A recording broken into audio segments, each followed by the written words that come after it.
This is War of the Suns, the Chinese War of Resistance, 1937 to 1945 by MMP Games. And this is the situation at the end of turn 0. Right, first thing I've got to say is, if you're going to play this, you have to absolutely nail the Chinese fractions and cliques, because if you don't, you'll struggle. And I did struggle, because although I've read it and I've also done a video for it, I still didn't have it down to a level you need. The key to it is 2 tables: political inclinations. This will tell you what your pro KMT fractions are, which are Kuomintang. And then you've got your KMT fraction and clique card. And this is the meat and potatoes of it. The important thing is establishing what the Central Army is, what the various assimilated units are, and what the pro-Kuomintang units are.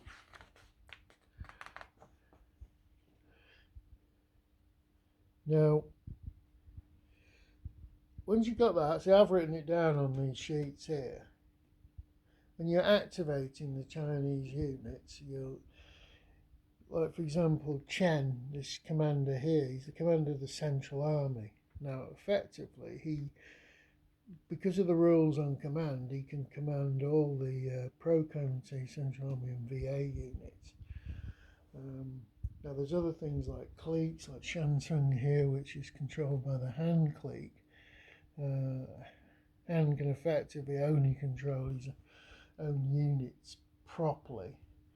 He might have a partial command over the other units. I'd have to look at the table for that, but it's not overly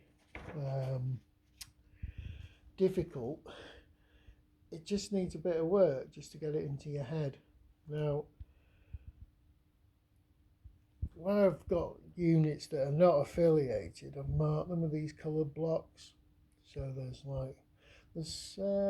still 5 fractions that aren't actually part of the either assimilated, affiliated, or actually part of the Central Army. So it's just you keep an eye on them, because the rules for them are slightly different.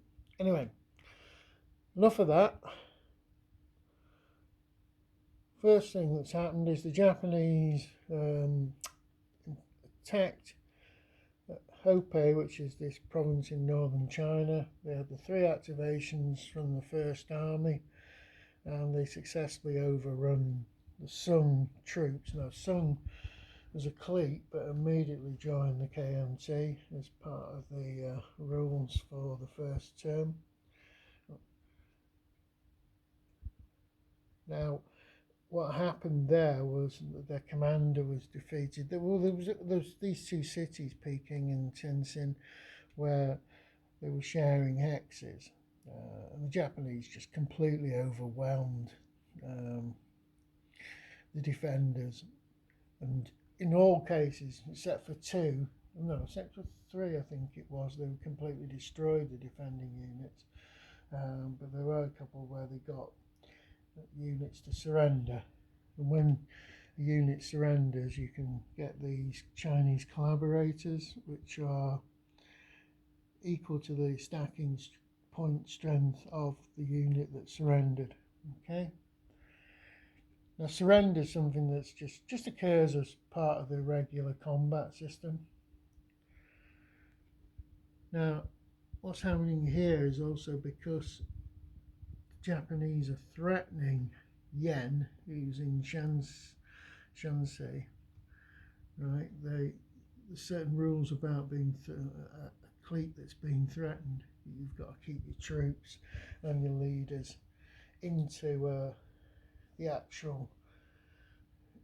into the territorial area that the clique controls, to actually defend it. And also, once you're threatened, the Komatang can move into the cliques area where otherwise they couldn't do. Now, the Komatang effectively were using Chiang Kai-shek and Chen to activate. So they got 3 activations out of Chen Tzu, which you normally only get 2, but they used an extra one from Chiang Kai-shek to subordinate HQ to get a further activation. And they've been moving units that Chen can control closer to the border to try and contain the Japanese advance. Now, one thing I didn't understand when I first did it was about mustering. I thought you could muster a number of unsupplied units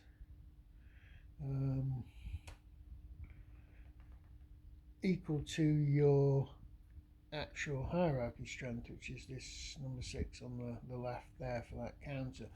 Now, that's not true. That it's a number of stacking points, so that makes a lot more sense. You can't activate huge numbers of units which are effectively under your command, but effectively a part of your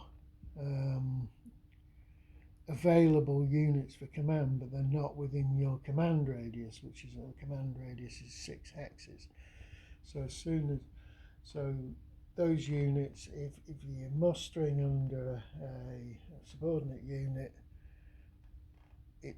you've got to move the mustered unit closer to your HQ at the end of the move.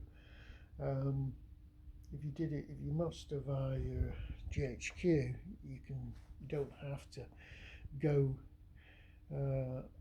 closer to the GHQ unit.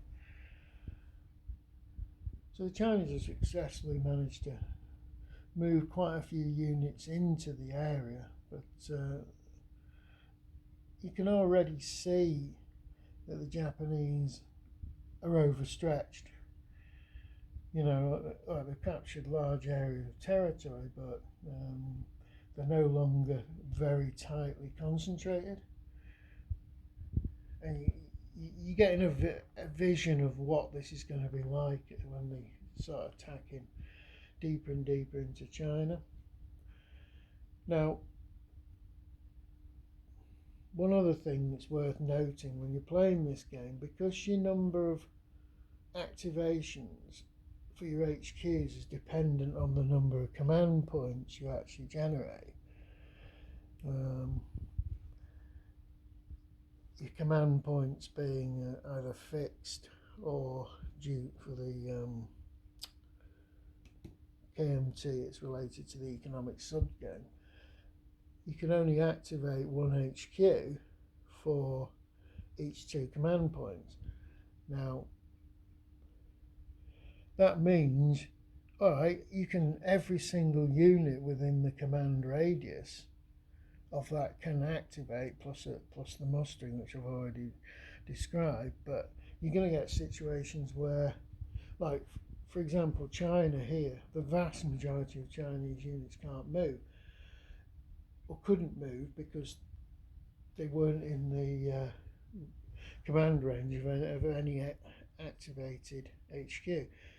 So it's not like you're playing games like where you're invading Russia and you can end up with a monster game where you got 500 counters all moving in the actual game turn. It's much more restricted. Because I've always thought those games where you can move virtually anything they're really archaic now, aren't they? You're talking about stuff like Europa. Anyway, that's it. So Japanese making decent progress, and the Chinese beginning to solidify their defence.